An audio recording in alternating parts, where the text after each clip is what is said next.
As we celebrate Women's History Month today, a special tribute to celebrate the legacy of former Congresswoman and New York State native Shirley Chisholm.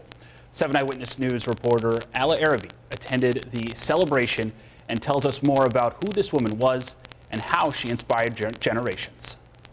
In 1968, Shirley Chisholm became the first African-American woman in Congress. 4 years later, she had another first to add to her resume. First presidential candidate. To highlight her accomplishments and teach a younger generation about her, members of the community were invited to the Merriweather Library to learn more. At least 100 people of different age groups filled the auditorium. 7 African-American female judges and legislators shared their journeys to becoming a female in power, and how Chisholm inspired them to be unbought and unbossed. When we think of her, that's what we think about. She was strong-willed. She was the people's voice.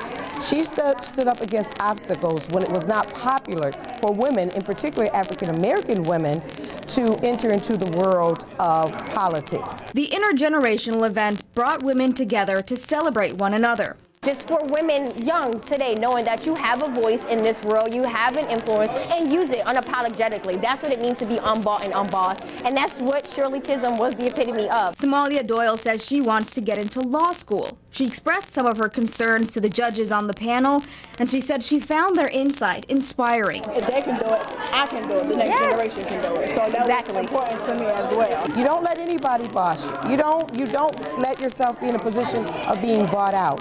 If you're going to be a great public servant, in her words, you have to remain unbossed and unbought. In Buffalo, Ala Arabi, 7 Eyewitness News.